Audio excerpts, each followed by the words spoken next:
बहुत समय पहले सुंदर वन में टुनटुनी चिड़िया एक पेड़ पर अपने पति और अपनी दो प्यारी प्यारी बच्चियों के साथ रहती थी। दोनों पति पत्नी अपनी बच्चियों से बहुत प्यार करते थे। वो उन पर अपना जान छिड़कते थे। एक दिन की बात है, टुनटुनी के पति चंदू कबूतर से मिलने उसका दोस्त कल्लू कौवा आता है। क्या बात है चंदू, तुम अभी तक तैयार नहीं हुए? तुम्हें पता है ना, आज हमें अपने जिगरी दोस्त गट्टू तोते की शादी में चंपकवन जाना है। जल्दी से तैयार हो जाओ, कहीं ऐसा ना हो हम लोगों को पहुंचने में देर हो जाए और गट्टू नाराज हो जाए। अरे नहीं यार, मैं अभी चलता हूँ, तू बस थोड़ी देर रुक, मैं अभी तैयार होकर आता हूँ। अजी सुनते हो, मैं क्या कह रही थी, आपका अपने दोस्त की शादी में जाना बहुत जरूरी है क्या? सुना है जंगल में भयंकर तूफान आने वाला है और बारिश भी होने वाली है। अगर तुम चले गए तो मैं अकेली कैसे अपने बच्चों को संभालूंगी? टुनटुनी, तुम फालतू में डर रही हो, कोई तूफान नहीं आने वाला। गट्टू मेरा जिगरी दोस्त है, अगर मैं उसकी शादी में नहीं गया तो वो बुरा मान जाएगा। और मैं कौन सा हफ्ते भर के लिए जा रहा हूँ, कल तक मैं लौट आऊंगा। चंदू अपने दोस्त कल्लू कौवा के साथ चंपकवन के लिए निकल जाता है। अब टुनटुनी अकेले घोंसले में अपने बच्चों के साथ थी। अचानक आधी रात को तेज हवाएं चलने लगीं। अरे बाप रे, कितना जोर का तूफान है, घोंसला हिल रहा है। कहीं इस तूफान में ये गिर ना जाए। चंदू जी भी नहीं है, मैं कैसे अपने बच्चों को संभालूं? तूफान से डरकर टूनी और चिंकी जोर जोर से रोने लगती हैं। मम्मी, बहुत डर लग रहा है, अगर हमारा घोंसला टूट कर गिर गया तो हम मर जाएंगे। मत रो मेरी बच्चियों, अभी ये तूफान थम जाएगा, तुम लोग घबराओ मत, मैं हूँ ना तुम्हारे साथ, कुछ नहीं होगा। तभी तूफान का एक झोंका आता है और टुनटुनी का घोंसला टूटकर बिखर जाता है। बच्चों, तुम लोग मुझे कसकर पकड़ लो, मैं तुम्हें किसी सुरक्षित स्थान पर ले चलती हूँ। वो टूनी और चिंकी को सीने से चिपकाए तूफान से बचते हुए किसी सुरक्षित जगह की तलाश करने जा रही थी। तभी चिंकी उसके हाथों से छूटकर तूफान के साथ दूर चली जाती है। जैसे तैसे टुनटुनी टूनी को लेकर एक बड़े से पत्थर के नीचे छुप जाती है। हवा के साथ साथ बारिश भी शुरू हो जाती है। मेरे बच्चे, न जाने हवा उसे कहाँ ले गई होगी। अब मैं क्या करूँ, बारिश भी तेज होने लगी, मैं कैसे अपनी बच्ची को ढूंढूं? टुनटुनी बेसब्री से अपने पति की राह देख रही थी। चारों तरफ घना अंधेरा छाया हुआ था और बारिश भी हो रही थी। टुनटुनी अपनी बेटी टूनी के साथ उस पत्थर के नीचे छुपी हुई थी। तभी एक चील उस पत्थर के ऊपर आकर बैठ जाता है। मुझे बहुत जोरों से भूख लग रही है, लेकिन इस बारिश और तूफान की वजह से मैं कहीं जा भी नहीं सकता। कहीं भूख से मेरी जान ना निकल जाए। चील की आवाज सुनकर टूनी अपनी माँ से पूछती है, माँ, ये किसकी आवाज है? चुप हो जा टूनी बेटा, ये दुष्ट चील की आवाज है। अगर उसने हमारी आवाज सुन ली तो हमें मारकर खा जाएगा। चील का नाम सुनते ही टूनी चुप हो जाती है। तभी कुछ लाल चींटियां टूनी को काटने लगती हैं। माँ, ये देखो, पता नहीं कहाँ से ये लाल लाल चींटियां आ गई हैं और मुझे काट रही है। चींटियों के काटने से टूनी की चीख निकलने लगती है। चील उसकी आवाज को सुन लेता है। अच्छा, तो ये चिड़िया यहाँ छिपी है। वो चील टूनी को अपने पंजों में दबोच लेता है। लेकिन टुनटुनी आखिर माँ थी, उसने अपनी एक बेटी को खो दिया था। अब वो दूसरी बेटी को उस चील का निवाला बनते नहीं देख सकती थी। वो जोर जोर से चील पर वार करने लगती है। चील गुस्से में टूनी को छोड़कर टुनटुनी को दबोच लेता है और अपने घर की तरफ उड़ जाता है। छोड़ दो, मेरी माँ को छोड़ दो, मुझे ले चलो। टूनी उस चील के पीछे पीछे जाने लगती है। इस कहानी का अगला भाग देखने के लिए आपको कल तक इंतजार करना होगा। और दोस्तों, आपको ये कहानी कैसी लगी, इसे कमेंट करके ज़रूर बताएं।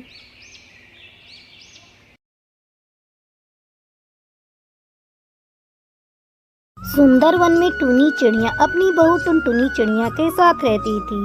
टुनटुनी बहुत ही लालची थी। एक दिन टुनटुनी का पति चंदू कौवा घर आता है और टुनटुनी को घर में ना देखकर अपनी माँ से पूछता है। माँ, ओ माँ, ये टुनटुनी कहाँ गई है? घर में कहीं दिखाई नहीं दे रही है। क्या बताऊं बेटा, उसकी सहेली रानो आई थी। उसने उसे बताया कि शहर में साड़ियों की सेल लगी है। सेल का नाम सुनते ही चली गई साड़ियाँ खरीदने। मैं तो उसकी लालच से तंग आ गई हूँ।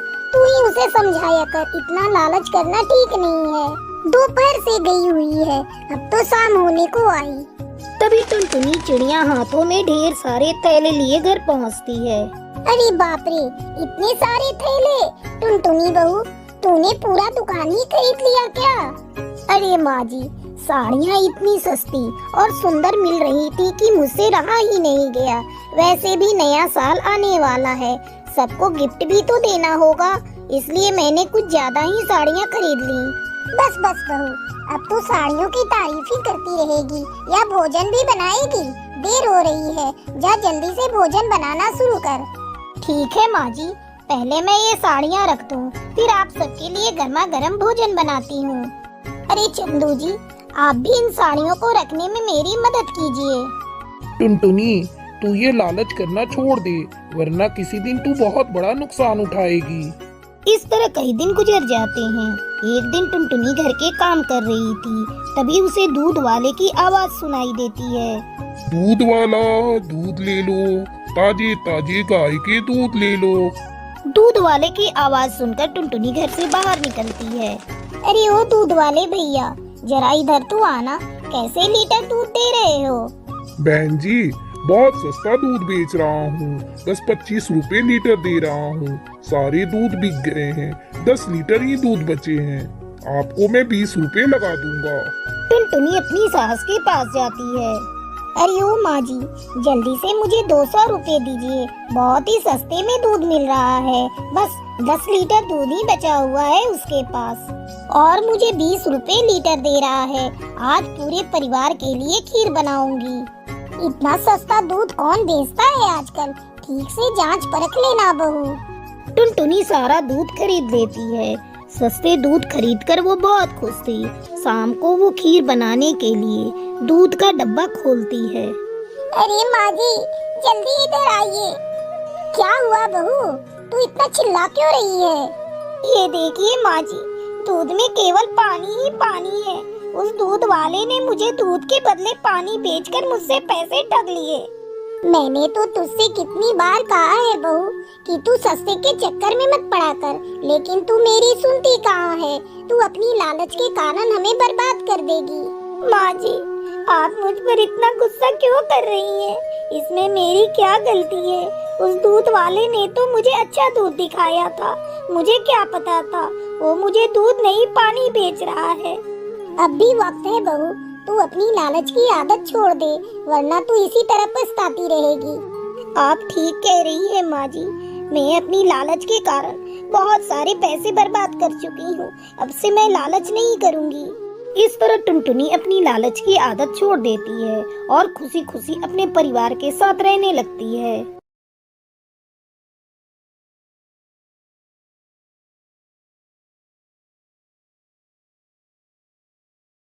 बहुत समय पहले किशनगढ़ के जंगल में चूचू कौवा का परिवार रहता था। चूचू का एक फलों का बगीचा था। वो अपने बगीचे में अनार की खेती करता था। एक दिन जब चूचू अपने बगीचे में जा रहा था, तब उसकी पत्नी टुनटुनी उसे रोकते हुए कहती है, अजी रुको, मैं भी तुम्हारे साथ चलती हूँ। तुम अकेले कितनी मेहनत करोगे, मैं भी तुम्हारे साथ बगीचे में काम करूँगी, तो काम आसान हो जाएगा और जल्दी भी हो जाएगा। ओ टूनी बिटिया, सुन रही है? मैं तेरे बापू के साथ बगीचे में जा रही हूँ। भोजन बन जाए तो वहीं लेकर आ जाना। ठीक है माँ, आप लोग जाओ, मैं भोजन बनने के बाद वहीं लेकर आ जाऊंगी। टूनी के बापू, मैं बगीचे की सफाई कर दे रही हूँ और आप सारे अनार के पौधे में पानी डाल दीजिए। दोनों पति पत्नी अपने बगीचे में काम कर रहे थे। तभी वहाँ बनवारी चील आता है। अरे ओ चूचू भाई, हमेशा की तरह इस बार भी तुम्हारी अनार की फसल बहुत अच्छी हुई है। सोच रहा हूँ मैं भी धान उगाना छोड़कर अनार की खेती करूँ। हाँ बनवारी भैया, हमारी मेहनत की वजह से ही हमारे अनार इतने बड़े बड़े और रसीले होते हैं, लेकिन मंडी में इसकी अच्छी कीमत नहीं मिलती। टुनटुनी, कल हम दोनों मिलकर अनार की फसल को तोड़ लेंगे। ज्यादा दिनों तक ये पड़े रहेंगे तो खराब होने का डर है। मैं क्या कहती हूँ जी, अब हमें अपनी बेटी के बारे में भी कुछ सोचना होगा। उसके लिए कोई अच्छा रिश्ता मिल जाए तो हम उसकी शादी करके गंगा नहा लें। तुम फिर शुरू हो गई बिटिया की शादी को लेकर। कितनी बार तुमसे कहा है कि अभी हमारी बिटिया की उम्र शादी लायक नहीं हुई है। कम उम्र में उसकी शादी करेंगे तो हमें जेल हो जाएगी। अब चुप हो जाओ। टूनी भोजन लेकर आती ही होगी, उसके सामने उसकी शादी की बात मत करना, वरना वो फिर से रोने लगेगी। उसकी आंखों में मुझे आंसू बिल्कुल अच्छे नहीं लगते। तभी टूनी वहाँ भोजन लेकर आ जाती है। क्या हुआ पापा, आप मम्मी से क्या बातें कर रहे थे? अरे कुछ नहीं बिटिया, तेरे पापा मुझसे कह रहे थे कि कल सारे अनार को तोड़कर मैं मंडी में बेचने जाऊंगा। मम्मी, मुझे अनार का जूस पीने का बहुत मन हो रहा है। मैं अनार तोड़कर घर ले जाती हूँ और जूस बनाऊंगी। टूनी ढेर सारा अनार तोड़कर घर ले जाती है और उसका जूस बनाती है। शाम को जब चूचू और टुनटुनी घर वापस आते हैं, तब टूनी उन्हें जूस देती है। मम्मी पापा, ये जूस पीकर बताइए कैसी बनी है। अरे वाह टूनी बेटा, तूने तो अनार का बहुत ही स्वादिष्ट जूस बनाया है। कहाँ से सीखा इतना स्वादिष्ट जूस बनाना? वो मम्मी, आज जब मैं बगीचे जा रही थी तब एक जूस वाले को अनार का जूस बनाते देखा तो सीख गई। अगले दिन जब चूचू शहर की मंडी में अनार को बेचने जा रहा था, तभी एक कार से उसका एक्सीडेंट हो जाता है, जिसके चलते चूचू कौवा घायल हो जाता है। सुनो जी, तुम आराम करो, तुम्हें बहुत ज्यादा चोट आई है। जब तुम ठीक हो जाओगे तब मंडी जाना अनार बेचने। इस तरह कई दिन गुजर जाते हैं। सारा अनार खराब होने लगता है। पापा, सारा अनार खराब हो रहा है। मैं सोच रही हूँ माँ के साथ मिलकर अनार का जूस बेचना शुरू कर दूँ। इससे अनार खराब भी नहीं होंगे और पैसे भी घर में आएंगे। अगले दिन से टूनी और टुनटुनी दोनों मिलकर अनार का जूस बेचने लगती हैं। टूनी की समझदारी के चलते अनार बर्बाद होने से बच जाता है। जूस बेचकर जो पैसे आते हैं, उससे टुनटुनी अपने पति का इलाज करवाती है और घर खर्च चलाती है। धीरे धीरे चूचू कौवा ठीक हो जाता है और फिर से अनार की खेती करने लगता है और खुशी खुशी अपने परिवार के साथ रहने लगता है।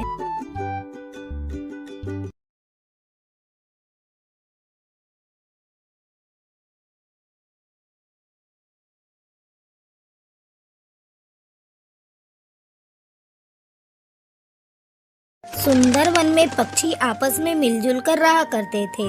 उसी जंगल में टूनी चिड़िया अपने परिवार के साथ रहती थी। वो बहुत गरीब थी। उसकी एक बेटी थी जिसका नाम टुनटुनी था। टूनी का पति मजदूरी करता था। एक दिन जब वो मजदूरी करने जाने लगा, तब टूनी उससे कहती है, सुन रहे हो जी, ठंड का मौसम शुरू हो गया है और इस ठंड के मौसम में कभी कभी बारिश भी हो जाती है। किसी दिन अपने घोंसले की मरम्मत कर लो। कई जगह से हमारा घोंसला टूट चुका है। अगर किसी दिन बारिश हो गई तो अपना घोंसला टूट जाएगा। फिर हम इस ठंड में कहाँ जाएंगे? हाँ टूनी, तुम ठीक कह रही हो।